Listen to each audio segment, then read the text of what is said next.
right. Good day, my EOS friends. Welcome to the EOS Podcast. Today I have Daniel from EOS Metal. We're going to get into what's new with EOS, what's going on with EOS Metal, and Daniel's a founder there. So Daniel, go ahead and introduce yourself. Thanks. Hello, everyone. My name is Daniel Lazor. I'm one of the founding partners of EOS Metal. We're proud to be part of the original launch group for EOS Mainnet, as well as supporters of a couple other chains like Warbly. We're an active block producer for them, which should be launching very soon, just a couple days away, as well as Telos. So lots going on right now. Wow. Yeah, cool. That's exciting. Warbly and Telos, both exciting projects. That's good that you're working on all the sister chains as well. That's one of my favorite things about what's going on in EOS right now is this, how people started to embrace the sister chain concept and people are starting to understand it. And there's not necessarily this heavy competition. There's more of a, like how you're doing it. You're supporting all the chains. That's cool. So. Yeah, and that's something I really like to highlight too, because I think when, especially when Telos came out, because it was one of the first to really announce and kind of formally start a big project, there was a bit of misunderstanding about where it would position itself compared to EOS Mainnet, and some people saw it as direct competition. I think from our perspective, we still call ourselves EOS Metal regardless of what chain we're supporting, because we see it as EOS.io, and our long game and what we're looking forward to in the future of EOS is actually those sister chains and how Dan has a future of this large matrix of EOS-based chains that will all work together with IBC, and we really want to position ourselves as an infrastructure expert for those. So that's a big part of why we're supporting both those sister chains now, and actually in talks with a couple others that hopefully are coming up in the future as well. Yeah, and that makes sense for it seems like there's going to be a lot of opportunity out there for block producers as EOS grows, there's going to be exponentially more opportunities for block producers to step in and produce blocks on all these sister chains that pop up along the way. And I think Warbly is a great example. And so, yeah, that's a good approach you guys have there. When Telos first came out, it did seem a little bit more it seemed more adversarial, even to me who was expecting sister chains coming, but there was kind of these different ways that the EOS mainnet launched that they were kind of fixing, or so it seemed that started it off a little bit with a different feel. But now that Warbly's come along and got people in the mindset of what a sister chain is, now Telos makes more sense, I think. So yeah, when we first got approached about Telos, we were actually approached by them before they were announced. Partially because of the work we did on the original mainnet launch group. And they saw what we did, they saw our philosophy, and we were happy to be approached by them as a potential, not just block producer, but partner.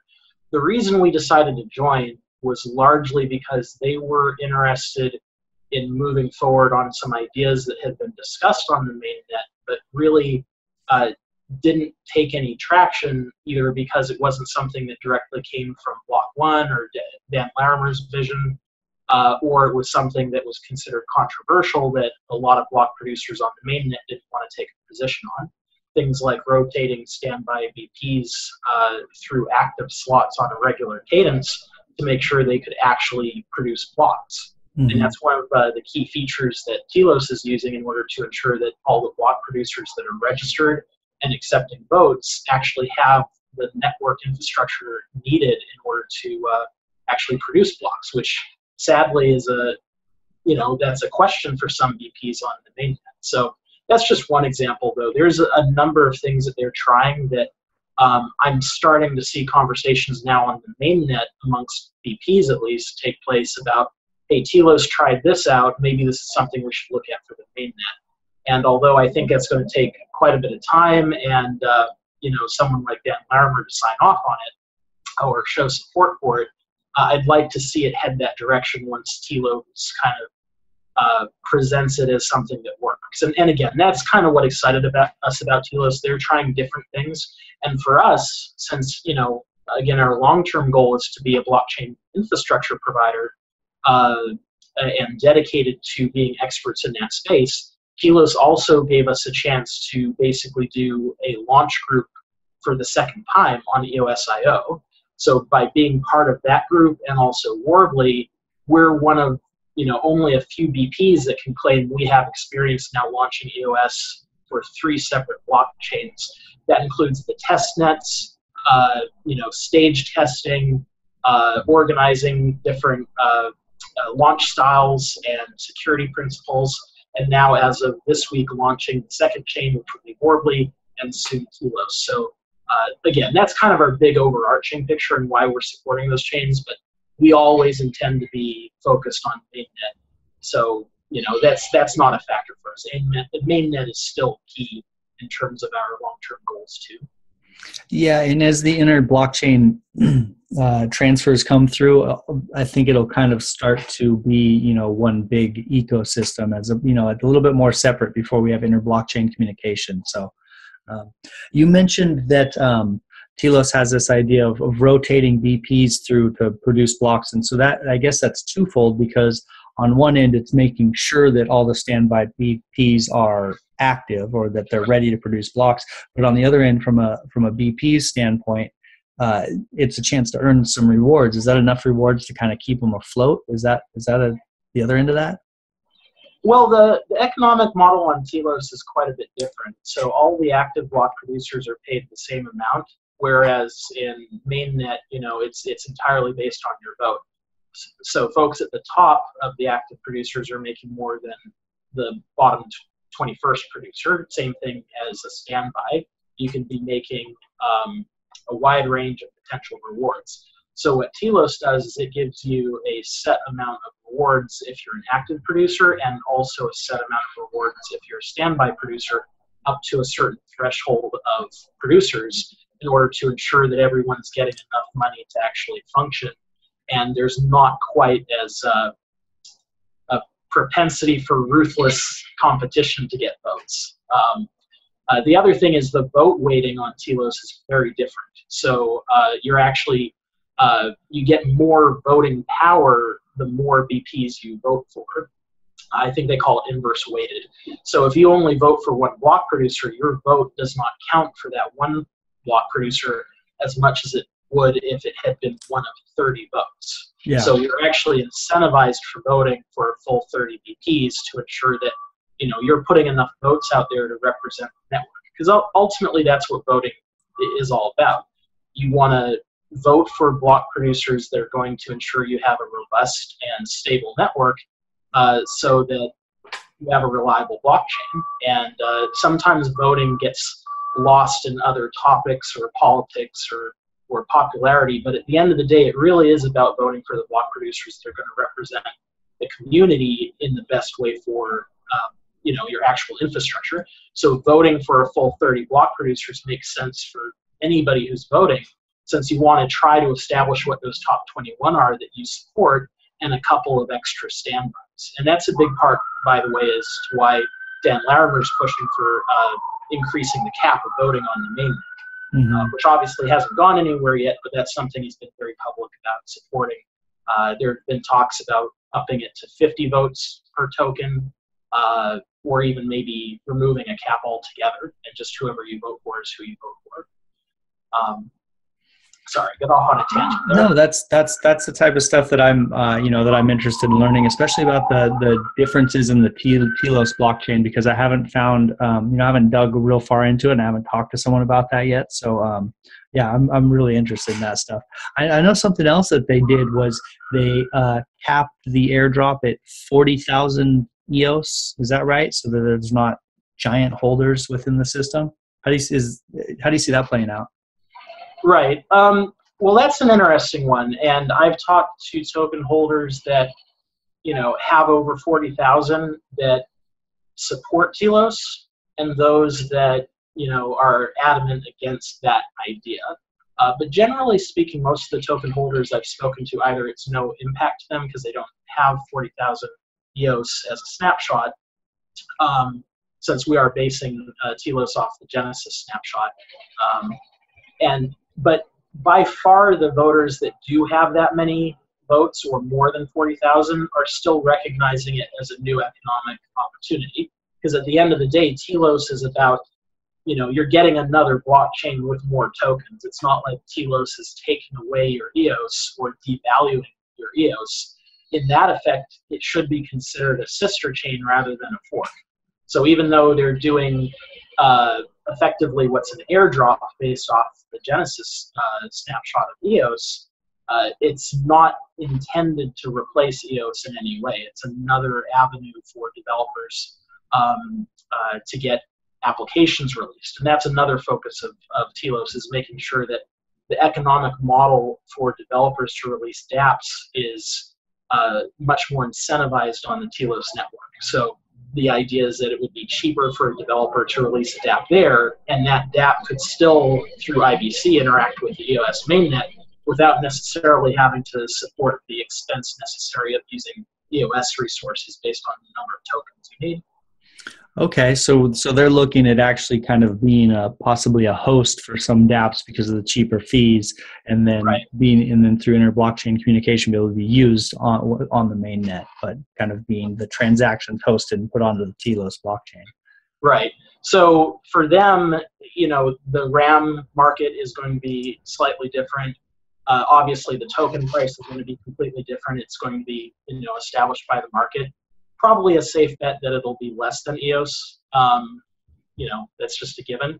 That said, too, the token economics are very different. So even if you had tokens capped at 40K, again, it's in addition to whatever EOS you already have. Those aren't going anywhere. So it's free money, and hopefully no one doesn't like free money, right? Yeah. Because of those token economics, though, the actual tokens and distribution is going to be significantly smaller. I think estimates are around 330 million right now, and that's if all of the exchanges support Telos. So if you have some drop-off of exchanges that don't end up supporting Telos, that's an additional total token supply that will drop. So the propensity for that token to rise in price is actually a lot higher, just because there's so fewer tokens in circulation. Yeah. So it's going to be really interesting to see how the market plays it out. How's that? How's the launch shaping up? How's that looking, and when's it happening? Quite well. I think their original targets for the launch date were a little too aggressive with how much they wanted to bite off. I say that with a bit of a smile, because at the same time they're moving lightning fast and they're doing some really cool things. Like that example of rotating a BP into the top 21 just to validate that they are a functioning BP. That was something that was thought to not be possible because of the latency issues that scheduling would be created on the mainnet. And Telos has proven that it is possible and it is stable. So that's, again, there's some pretty exciting things. They took some risks and proved that they actually work, rather than just concepts that were rejected from the mainnet, and now they're applying them. But that also means that's custom coding, and it required a lot of testing. So because of that ambition, it's taken a bit longer than their original targets to launch. That said, I know that we are one software release away from actually having a go, no-go vote to go live. So we're extremely close, and it's pretty exciting. The one thing I would like to add, if you don't mind, I talked a lot about Telos so far today, but I don't want to discredit news of what's going on the mainnet or Warbly. Specifically, Warbly I'd like to highlight, because what Warbly's doing and what they've been able to achieve is really, really quite impressive. And anybody who hasn't paid much attention to Warbly, I strongly encourage you to check it out, because they're coming up with some really revolutionary stuff that I think is going to be have a dramatic impact on EOS as a whole. And that said, Warbly, I think, is going to be the new model for sidechains going forward. They were able to launch on a much smaller budget than the average blockchain does. They did so with limited resources, but met their dates. And they've got a huge amount of backing, huge amount of support for a relatively small team, and that was because they based their chain on EOS.io with small extensions to it. And that's why I think they're going to be the model going forward for new sister chains or side chains. So think about, Warbly is a financial chain, but what about what happens if you want something that's focused on healthcare or something that's focused on transportation? You could have utility-focused chains that, like in the case of transportation, I can tell you they're very low bandwidth, but they require very rapid transactions, and they also require very reliable transactions. So, in transportation, when you're dealing with information packets, sometimes it's going from, vehicle to vehicle, the way you might think in a network of device to device. And those transactions need to be very accurate, reliable, and fast, but they don't necessarily contain a lot of data bandwidth.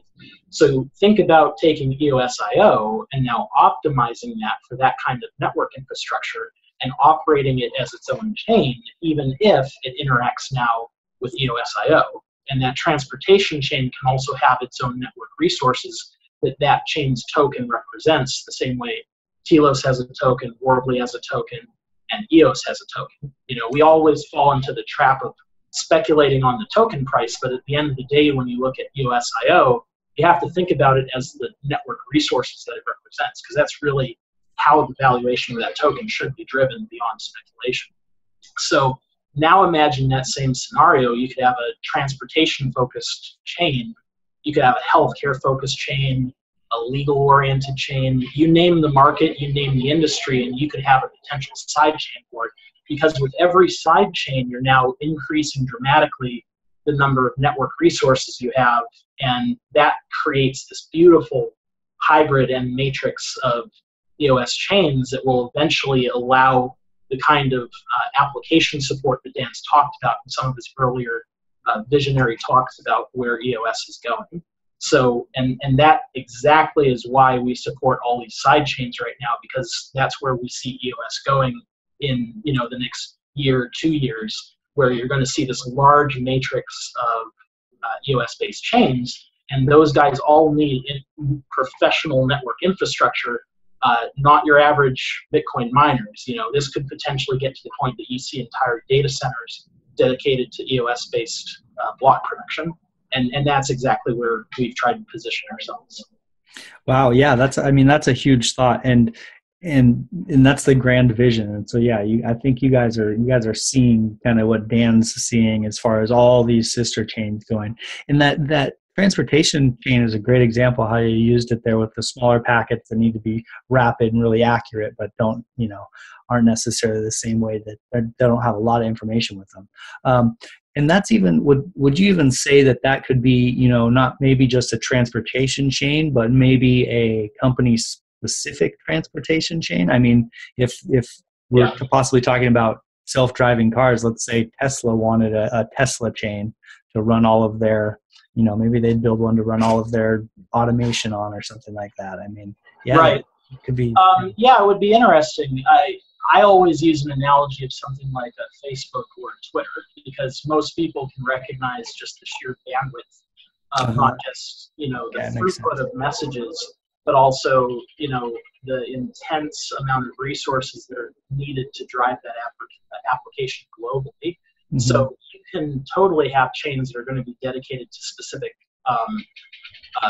applications, just because the sheer size of that application and the number of resources that it uses up would justify its own chain.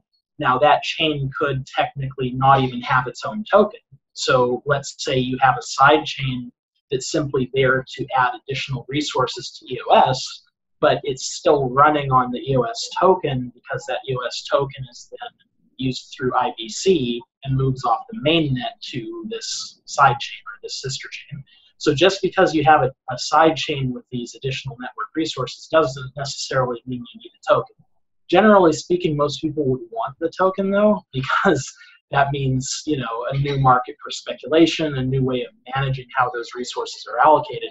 But it's technically not 100% required. So, different things to think of in different situations. But on that note, if you're thinking, Facebook scale, just again, sheer bandwidth, it would need its own network effectively. And that could run, imagine a Facebook token. Instead of a stock, you're now dealing with a token for a large company that can justify, that much infrastructure. And that's even a potential candidate for private infrastructure too. Mm-hmm. So, and just because it's private infrastructure doesn't mean that it wouldn't necessarily interact with EOS mainnet. So yeah, I mean that's even another interesting concept, is the thought of these private companies coming in, building an EOS IO on the software, and then interacting with the main chain, but keeping their chain private. Right. Wow. Yeah, you're going to have all different flavors, because even Warbly, in some regard, could be considered. It's kind of a hybrid where they're using decentralized block producers from a variety of geographic locations, but they aren't having voting to establish those block producers. So Warbly took the stance of selecting block producers like EOS Metal based on our infrastructure support to make sure that they had a robust network and they didn't have to worry about who was producing blocks for them. So we're on a timed agreement with them basically to provide blocks for a renewable contract effectively. And then in the future, Warbly plans to move to a more decentralized model. But their whole approach is, okay, let's start it as what would, in most circles be considered a private chain. And then as it matures, as it grows, and as we build out the necessary governance to run a true financial chain, then it will become decentralized and go to the traditional voting model that EOS has established. And a big part of why they're doing that is because they're going into the financial sector. So they've got banking partners that they have to keep happy and make sure that, you have things like KYC, and you've got, again, responsible block producers from known organizations, so that, banks and financial partners are willing to take part in a blockchain that otherwise they might not be able to if it's purely decentralized. So in Warbly's model, they basically are starting private and will grow into decentralized effectively. Yeah, that makes sense. And so as a block producer and having this EOS Metal, having this bigger vision of supporting all these other chains, I think you mentioned a little bit earlier, but what's your infrastructure start to look like? What are your kind of grand plans? I mean, are you essentially looking at data centers that are full of bare metal equipment hosting hundreds of chains somewhere? Potentially, that's the grand vision. Right now, we are hosting our physical bare metal servers in appropriate data centers, because there's not enough block production to justify running your own data center. If you think about what makes for a professional network infrastructure, you've got to think about things like network latency, bandwidth, power redundancy, cooling redundancy. And there's different scales and different industry ratings for different levels of data centers. So, those are all factors you have to consider when you're designing an overall infrastructure. It goes way beyond the simple concepts of connecting, a miner to the network and keeping it cool. When you're looking at a professional IT organization, there's a lot more to consider. Now, a lot of VPs use cloud computing, and they use it successfully. The reason we're dedicated to bare metal right from the start is that we see that as the natural growth plan. Eventually, you're going to hit bandwidth, well, not bandwidth, I should say, initially RAM resources are going to be the big one. You'll run into RAM restrictions on what you can support with the cloud infrastructure. Whereas if you're running your own bare metal hardware, you have the potential to expand the hardware you support to a much higher level than you can in a cloud infrastructure.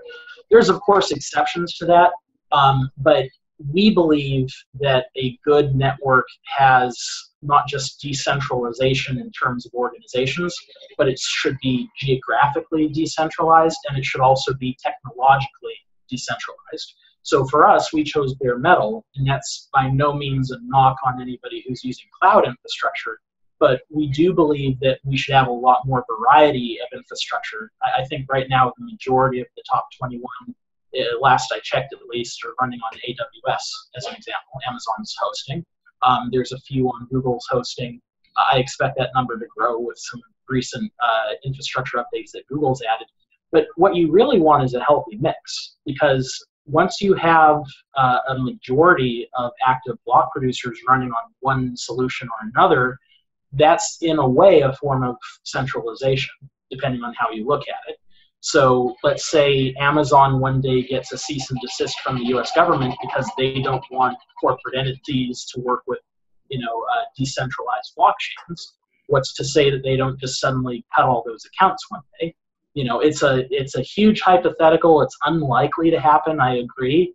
But the fact that it's a possibility is something that I think justifies why you want that variety.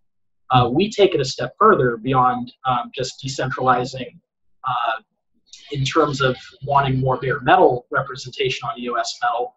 We also actually have geographically decentralized servers. So we have some servers in Iceland. Spain is kind of a hub for our servers just because that's where our core infrastructure team is.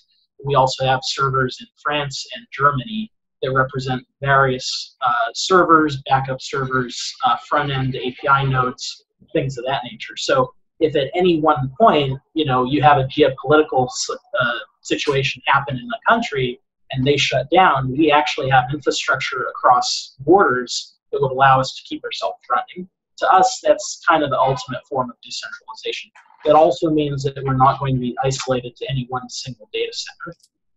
So that all kind of roots back to your original question. We do eventually see that happening, but today it makes a lot more sense for us to run our servers in existing, established, well-run data centers because we can do that cross-borders decentralization effectively.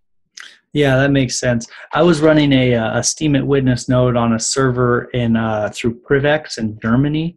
Would that be considered a bare metal server if I'm basically paying for a bare metal server that's somewhere else? What's the definition of running a bare metal server versus using the cloud? Right, that's a great question because there's actually a whole scale to it. It's not as simple as you either have cloud or you have bare metal. Because some people would even argue that we're not bare metal because we have our servers in a data center, which means that data center has a layer of control over us. Our stance is that's still better than running a server in our basement where we have complete and utter ultimate control, because the risks of us having a power outage or having an internet disconnection are far greater than the odds of that data center shutting down a random server. So now you take that example and you go up the scale. So like in your case, it sounds like you're renting physical hardware through a third party. Mm-hmm. So technically that hardware is owned by them, and that introduces a new layer. Is it likely they would shut you down and cancel your lease? No. But with every layer, you start to grow that potential chain, and with every link in the chain, that's a potential breaking point. So from our philosophy, we own our bare metal outright. So the only way that anybody can influence us outside of our own control is if a data center suddenly shut down one day or canceled our account. But again, that's why we have servers across multiple geopolitical. Okay, so yeah, I hadn't dug that deep into that little part there, but it's so a lot of the when people say bare metal, sometimes it's meaning that they're owning the actual components and then housing them in someone's data center that's taking care of the data center, basically. Okay.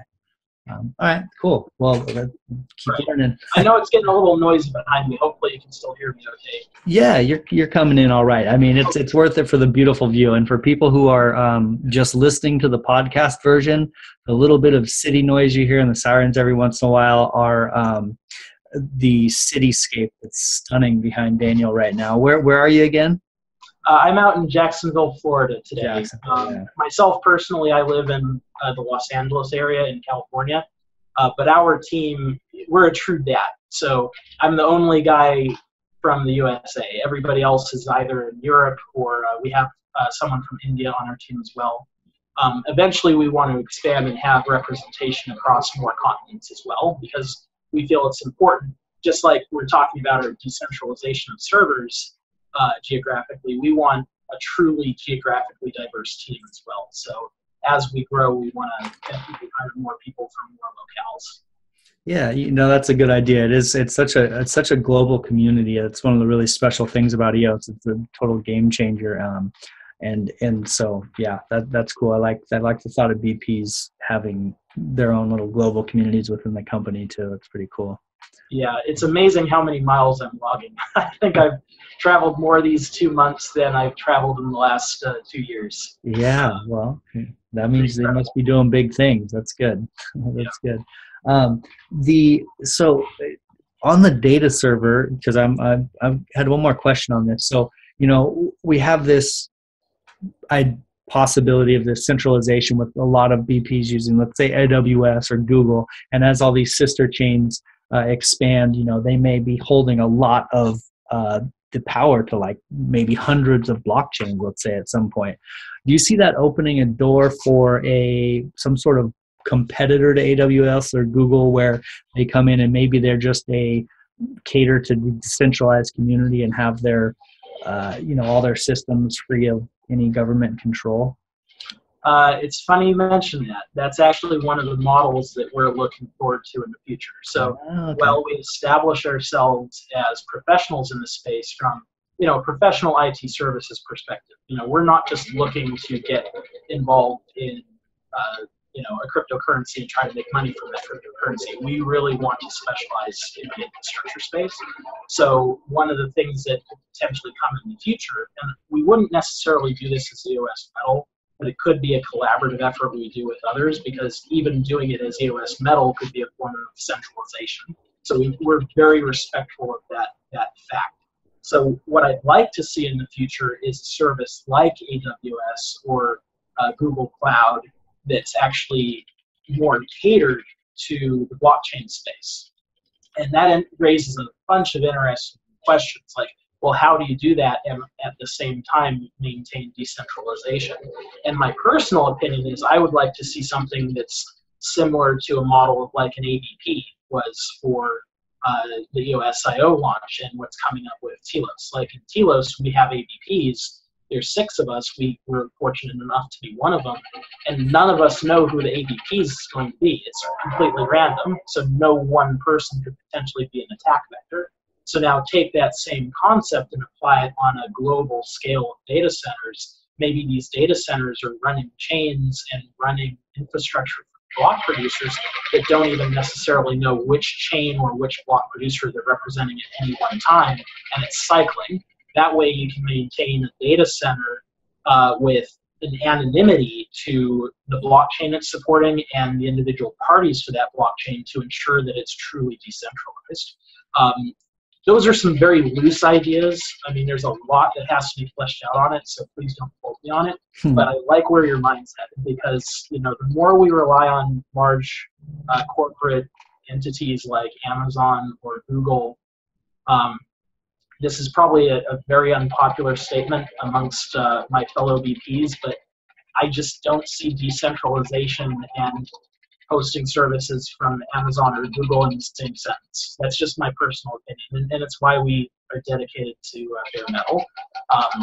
And I really want to make sure I state this carefully, that by no means is to say that any of our partner VPs that are running those services is doing the wrong thing. It's just our personal choice, because we think it adds another layer of decentralization.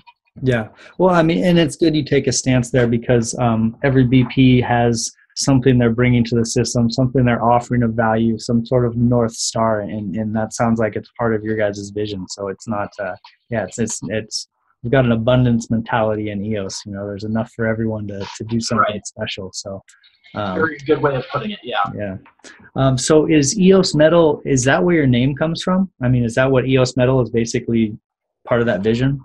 Pretty much. Early on when we were first developing our candidacy, well before the mainnet launch, we were trying to, make a name for ourselves. We're a relatively quiet team. We're small, self-funded.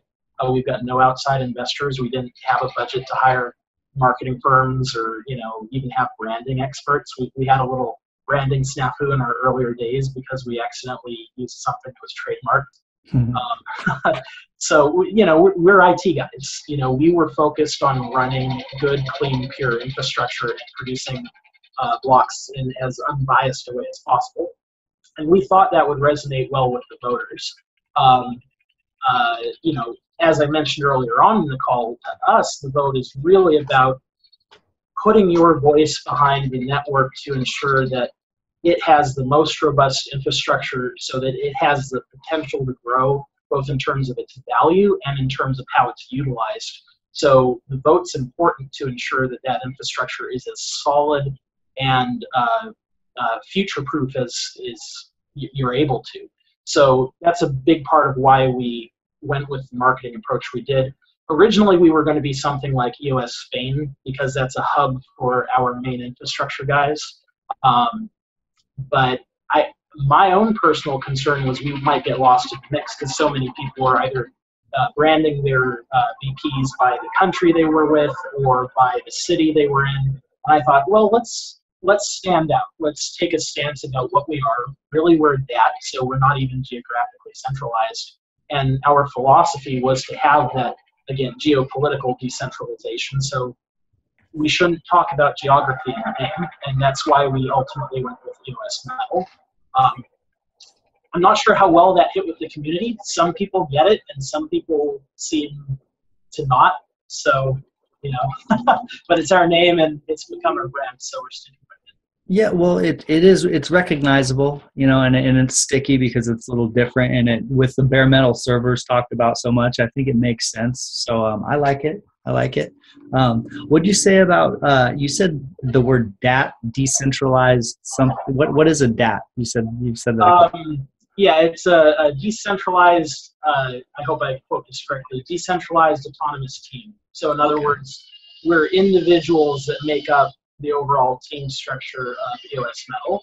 Not quite a DAC that's managed by a community vote, but in our case, we're just a decentralized team effectively. So, I'm in the United States, but by no means is EOS Metal in any way representing U.S. interests. We have a team in Spain, we have a resource in India, and as I mentioned, we're actually looking to expand that geographic reach. So at the end of the day, where we ultimately incorporate is kind of superfluous to what we are and what we represent. And that extends to the fact that we want to be as decentralized as we're able to be while working as a block producer and still being identifiable and transparent. So all of the founders' names are official. We have our ownership disclosure out there. So even though we're decentralized, we're also entirely transparent. And you can find us on the internet, on LinkedIn.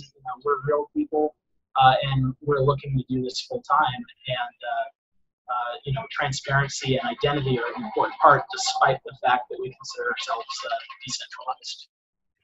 Yeah, well, that makes sense. So there's Talos and there's Warbly as far as these sister chains going. Have you caught wind of any other projects out there that are sister chains that are being worked on, or what's the rest of the ecosystem looking like? Good question. There's a couple that I've heard of, but we've only started loose discussions with. We're blessed to have a few that approach us, but we haven't made any official commitments to them, so I don't necessarily want to comment on them. I can tell you that there are a couple exciting ones that we're really hoping will get the traction and we think can be game changers to EOS. Cool. So I'll just leave it at that until we have some official announcements. Okay. Well, you know where to come when you've got some official announcements. we'll do I'd love to hear about it. What aside from the sister chains and that going on, what's the most exciting thing for you that's going on in EOS right now? Well, there's not a lot of movement on it, but the two areas that I'm really focused on are governance discussions and inter-blockchain communications. Blockchain communication specifically because we have this grand vision about the huge matrix of what EOS is going to become in the future. So there's an obvious parallel there. I had some interesting conversations with some of the developers from Block One, as well as some of the consultants that Block One used to actually help build out the original EOS.io, and what they envision for IBC. And I think there's some really exciting stuff coming, but there's also a dire need for the community to get deeply involved in those discussions. So I don't think we're necessarily going to see heavy guidance from the folks that started EOS. They'll certainly participate, but there's individuals that are really looking to the community to really take that conversation forward. And I think that's an opportunity for EOS as a whole. I mean the whole community in this statement, to be a leader in the blockchain space, because other chains have not been able to get the opportunity to pursue things like atomic swaps, other than theoretical discussions. So if EOS was to be able to come out and demonstrate a usable inter-blockchain communication protocol that works at least among EOS-based sister chains, which there's clear advantages to since it's all based on the same open source code, we could really set the foundation of what will eventually become things like the atomic swaps that are discussed on other chains. So that's a really huge way that I think EOS has the potential to differentiate itself from other smart contract-enabled blockchains. And I really hope that the community can come together and come up with a protocol to kind of set the standard. So that's one. And of course, I mentioned governance. Governance is just near and dear to EOS Metal's heart. That's another element that I didn't highlight from Telos. That's actually why we're excited to participate in them. They have some really interesting perspectives on governance, like they're launching with a wallet, a referendum tool, and basically full functionality necessary to operate a referendum and allow the community to change anything that it doesn't agree with from what was launched. So from that perspective, if you look at EOS as not really being launched with all the full capability necessary, like the lack of a referendum tool, at the rate the referendum tool is going on the mainnet, there's even the possibility that Telos will end up having a functioning referendum before the mainnet does. EOS mainnet, the VPs that are involved in that development effort, they've actually delivered. They have a working referendum tool, but it's been delayed several times because of things that they need to get ready for launch. And then, of course, they have to get consensus from the VPs to add that, which they can't even get voter consensus on since there is no referendum tool. So Telos' perspective was, well, let's just launch with the referendum tool so this is never an issue. Let's launch with a wallet so there's not a question of what wallet is reliable that you can use. So it's, exciting things that Telos does. On the mainnet, however, we have a personal endeavor which is related to trust bonds, which was a concept Dan Larimer put forward and that several parties have been trying to work with. We're one of the teams that came out with, we have a beta release right now actually on Jungle Testnet, for where you can issue a bond that can then go to arbitration for the purposes of generating trust. Think of it as like insurance. Like if I were to hire a construction contractor to work on my house, they hopefully are bonded. And by them being bonded through some other body, I would know, okay, they know what they're doing, they've achieved some level of credential in order to qualify for that bond. Therefore, if something goes wrong with my construction project, I can actually make a claim against that bond think of it as a form of insurance for me effectively as a consumer. So now apply that same kind of thinking to blockchain. If I'm an entity that wants to establish trust, like in our personal case, we're a block producer, and we want people to know that we're going to stick to the Constitution, we're going to stick to the requirements in the Reg Producer Agreement, so we can actually issue a bond, which is us putting our own EOS on the line into a smart contract where it's held in escrow, and we'll say that, we will follow the Constitution to the letter of the law, we'll follow our Reg Producer Agreement to the letter of the law, and by the way, also these 10, 15 things that we're going to list in our own Ricardian contract that we'll put on the blockchain.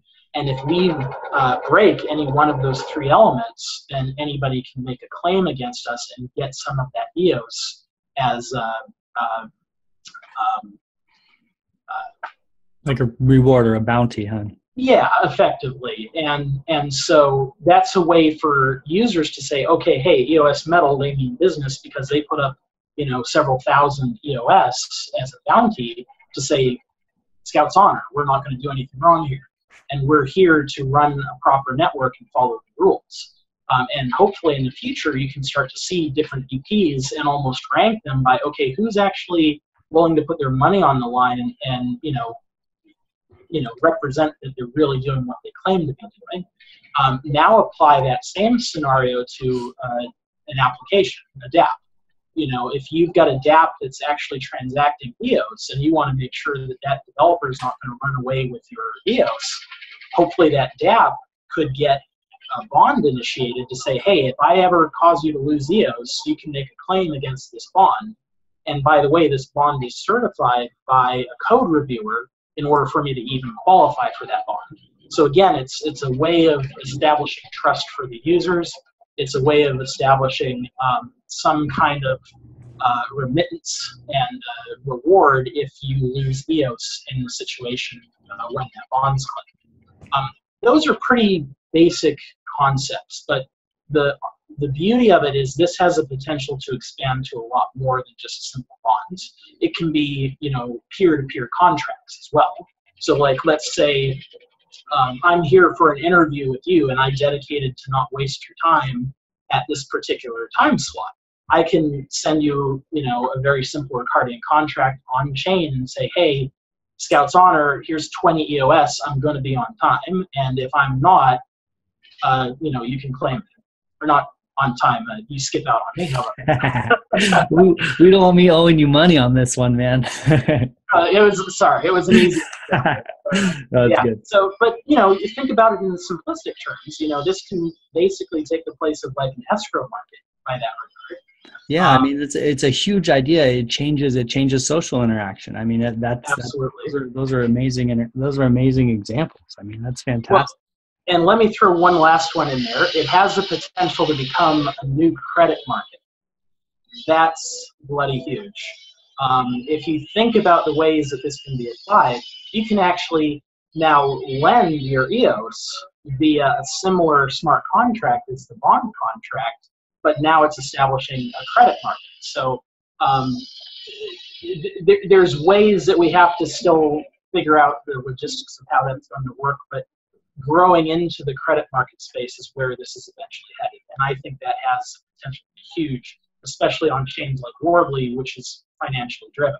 So think about it this way too. If you're putting your EOS into a bond, remember that EOS is a lot more than just a stored value. That represents your CPU and your bandwidth, and potentially also your RAM. So think Chintai now. So if I've got several thousand EOS tied up in a bond for establishing trust, I can also earn interest on that through a similar mechanism like Rex or Chintai. While that EOS is just sitting, it's actually generating some income. And now let's say maybe that income is split between the bondholder, so there's an incentive for them to even initiate the bond in the first place, and maybe part of that goes to the arbiters. So one of the big issues that's facing governments on EOS right now is how do we even pay for arbitration in order to support these individuals that are making rulings. So if you have a model that's based on bonds and leasing your resources, you could potentially start to now build a pool of funds that can be used for funding arbitration. Yeah. It gets really exciting once you start to follow all these points through the entire chain. Yeah, that is one of the big sticking points with the arbitration, is where that money to pay them is going to come from and how that's decided on. But if it was generated from the system itself, and not necessarily even with fees, just from interest by staking and creating the bond. I mean, because a lot of those bonds won't be called, there won't be a need for arbitration necessarily. So that pool would be able to grow over time, pay the arbiters. Wow, what a fantastic concept. Right. Yeah, and it also has the potential to establish proxy votes. So, the proxy could be based on, what are the BPs out there that are supporting bond initiatives or governance programs, things like that. It could potentially expand to things like DAC models, where it's actually the community that's deciding how some of these funds are utilized or allocated. It has a huge potential to grow. And I'll throw one more out there that I think is particularly exciting. I was working with a blockchain innovator that wants to use EOS to help fund third world low-income communities for things like getting water to Africa or building schools in rural areas that can't get access to resources. And the way he wanted to fund, he was trying to figure out, how do I get blockchain to fund this sort of thing? So now let's take a model like Chintai or what we're doing with bonds on our Tungsten project. And now let's look at those resources and say, okay, well, you can either lease your network resources at the market rate and just fund yourself, or you can lease it at a economic funding market rate, let's say, or a community project market rate, which is a slightly higher interest rate on those resources, and the difference goes to pay for those community projects to help out the world. And now, as a dApp developer, if I want to lease resources, I can either pay market rate, or I can pay the community-driven rate, which will give a little bit more interest to these world enhancement projects, if you would, and help these communities and help global projects with blockchain. So there's some really cool ideas and models that are coming down the pike that go way beyond just simple, hey, I want to make interest off my EOS. You know, there's some people that are looking at this stuff to do real good with them. Yeah, and that streamlines the process for startups and dApps and things like that to donate and give back to the community, because a lot of startups, that's part of their kind of their core tenets is we're going to give back along the way. But if they don't have to set up some big structure to make that happen, if they can do it real passively like that, that'll right. be impressive. Absolutely. And the nice thing is it's an incentive for the dApp, because now the dApp can put a badge on their app that says, hey, we're supporting XYZ community project, or we're supporting building a school in Haiti, you know, or something like that, based on them selecting resources that are slightly more expensive, but those funds are going to pay for those things. So they get that special, you know, community partnership badge or something to that effect. And then also being able to track those transactions through the system and seeing them actually be delivered to that, you know, that well or that area where they're being utilized. So yeah. You know, there is a potential in the future that anybody in EOS could potentially have a bond. Like I said, it could be something as simple as, hey, we're having a meeting, so here's my commitment. But think about it too, the arbiters should have bonds in case they make a bad ruling. You can go after that ARB and say, hey, look, you really didn't consider the evidence, so I'm filing a claim, and another arbiter then has to review it. Yeah. Same thing if you've got a code reviewer. Let's say that you've got a dApp, and you know you had it certified by a code reviewer to say, hey, you don't have any bugs, you're good. Thing gets hacked. You know, you as the dApp owner can go after the code reviewer for not doing a good job, as well as the community could go after those bonds to say, hey, you misrepresented what was supposed to be certified code. So it creates a whole marketplace. Honestly, you could apply it to almost anything that needs insurance, anything that requires assurances or trust. And that's kind of everything. Yeah, absolutely. Yeah, and it's EOS Bet Dice was a kind of an interesting example of how that would work, is because EOS Bet Dice would probably put a bond out there like, hey, if you can put your funds here, if we get hacked and you lose your funds, you know, we have this bond to repay you. But then EOS Bet Dice may have its own with whoever did the code review before they got hacked, and then so they're kind of shifting some of that responsibility away. It steps into place of like the corporate kind of lawsuit, whatever that's called, but that's kind of a self-regulating system. People are very the corporate lawsuits, people are very careful with their disclosures, and they're very honest and transparent. I mean, unless they're committing some sort of fraud, because they know any little misstep, they're on the hook. So it's like there's very thorough disclosures, and people try to keep from getting sued. But that's, you know, this can kind of take some of those places, fill in some of those gaps there as well. That's great. That's great. Right. Yeah, and it could be for individual application. You know, we could have a bond that's for a global purpose, and we can have a smaller bond for something else that's, let's say, riskier.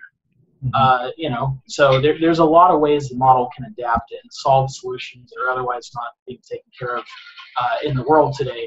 And the best part is it's decentralized and self-regulated, because it's all about the money you're putting up on the line. It also takes some of the burden off of the existing arbitration systems and governance. So you brought up EOS Bet. That's a great example because their code is private. And technically that's not something that would be protected by the DCAF ruling. So, you know, now you could have a dApp that could have private code, have that private code reviewed by someone to say, yep, they're honest, they didn't hack anything, and also then establish trust through a bond. So that fills a gap that EOS Bet has today because their code is otherwise proprietary. Yeah. I've heard this played out a little bit further even. I think it was talking to Crypto Lions, they talked about a truth bond where people are basically putting money up saying that what they say or what they're representing is true, and then going as far as to, like, a funny example is applying that to a politician on their campaign trail as they're making promises. So it's fun to kind of go down that trail on the thought experiment with that, but that's going to be huge. That is going to be huge. By the way, we are in talks with several other BPs to partner on this and make it a much larger effort. Crypto Lions, we were in close conversation with because we actually started our projects independently and found that our ultimate solution was so similar with them coming up with some benefits and us coming up with some benefits that they didn't think of as well. And so we're in close conversation about working together. And hopefully we'll have some announcements of the outcome of that. But their project as well, Duru is what it's called, or Deru, excuse me. It's one to watch, and hopefully you'll be seeing something coming from both of us as well as other VPs that we're in talks with. So much more to come. Yeah, that's great, and it's cool to see all the BPs working together and everyone finding their niche and partnering up and making things happen. I mean, it's moving really quickly. As far as the inter-block chain communication, I'd like to hit on that a little bit more because I want to understand kind of where it's at, because you said it needs to be some sort of community effort to get it built. Is the theory there a workable theory there and it just needs to be coded, or some stuff need to be still hashed out, or has someone started coding it, or where's that actually at?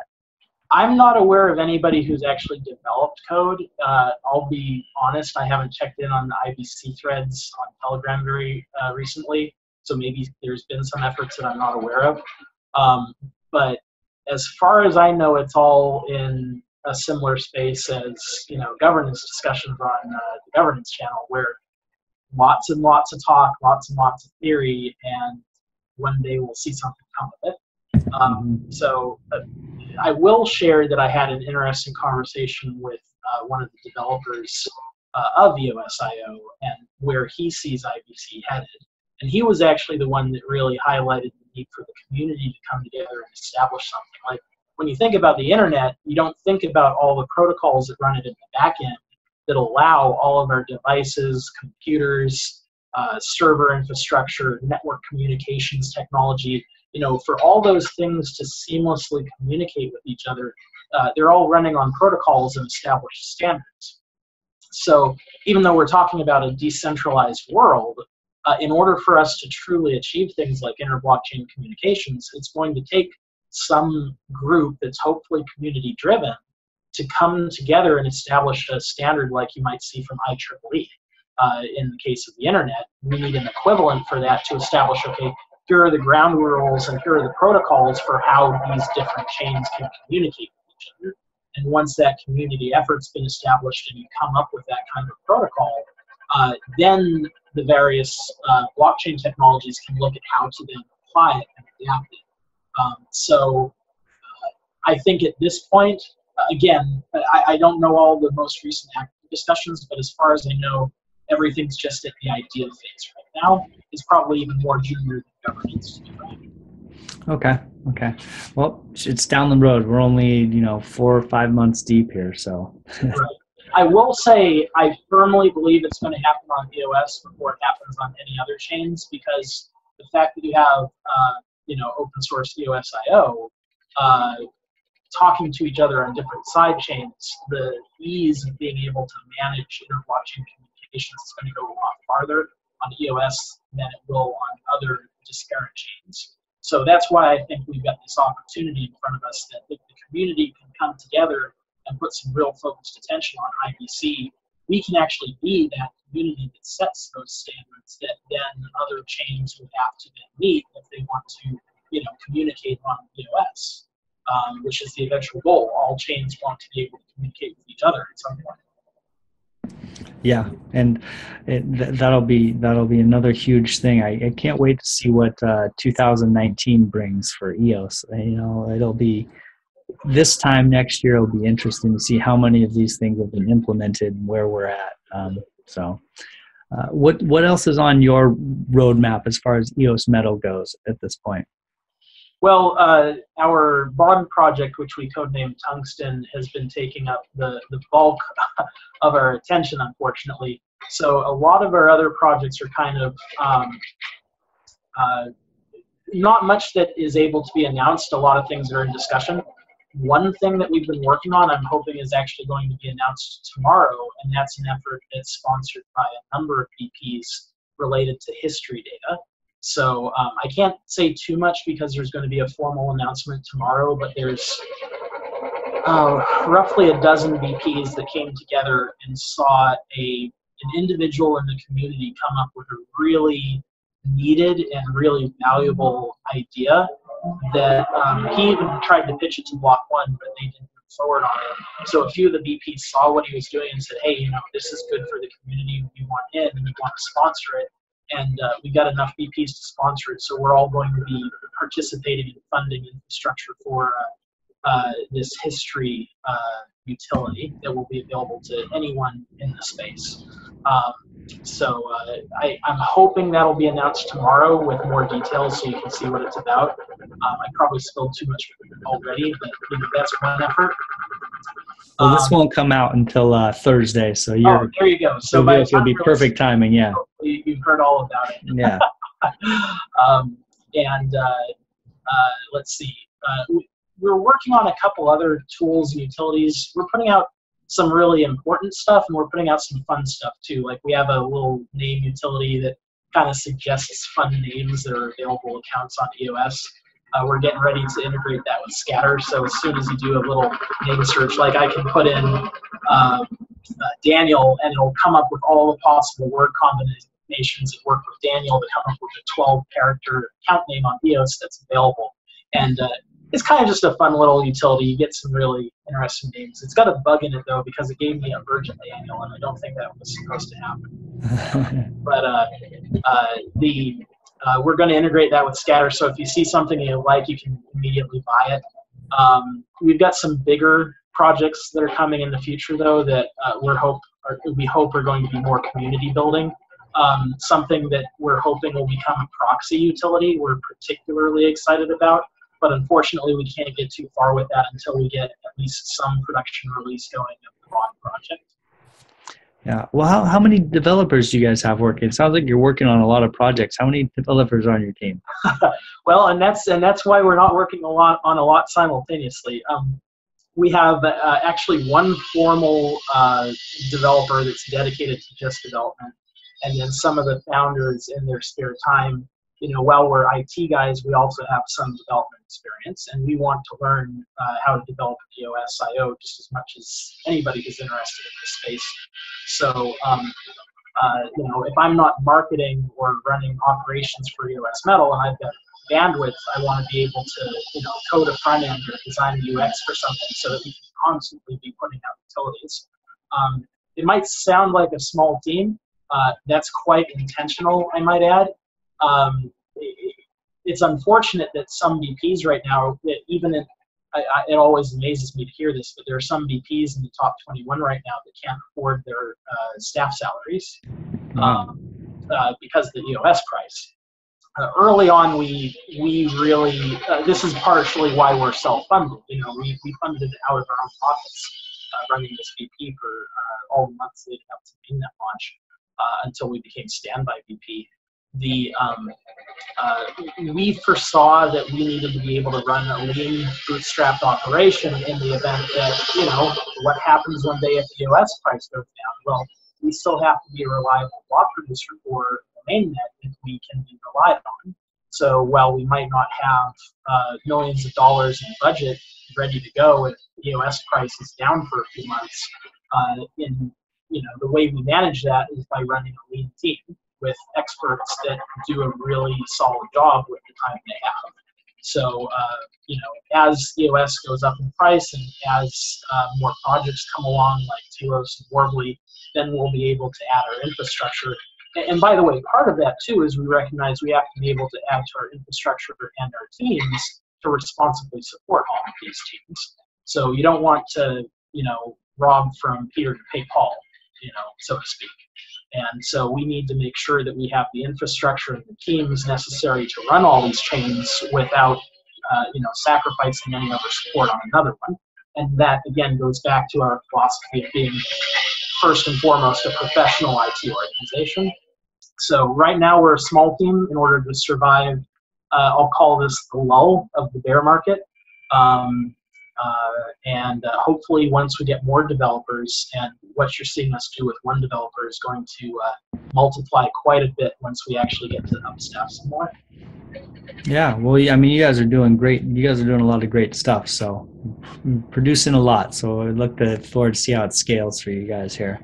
Are you guys planning on being at the hackathon in San Francisco coming up? I personally am. They don't encourage VPs to participate in those things, but I'm actually going as an individual, and I'm in talks with a few other individuals to form a team.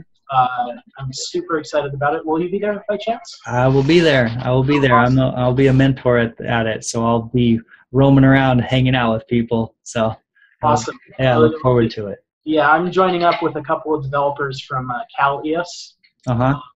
They're another block producer. I think they're on mainnet too, but I know they're on Telos for sure. They're solid guys, really experienced. We all happen to be in California, so it makes it easy. And I'll also be out at Oslo for the block producer conference. So I try to make sure, if anything, there's at least one team member from EOS Metal at all the global events that have something to do with EOS. So keep an eye out for us. We're always happy to talk and tell people what we're doing. Cool. Yeah, I look forward to being there. And then Monday after, there's a Scaling Blockchain Conference for anyone listening. If you're going to the hackathon, then get a ticket to the Scaling Blockchain Conference and look at real-world applications, how they're trying to put them on the blockchain. So that's what that conference is about. There'll be a bunch of block producers there, a bunch of EOS people there. So I had a link for that in the show notes.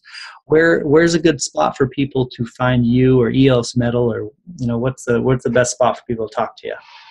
Well, I'll be at that conference as well. Super cool. Looking forward to that. Yeah. We have a community channel on Telegram, EOS Metal Pub, and I'll make sure that we get you that link. Okay.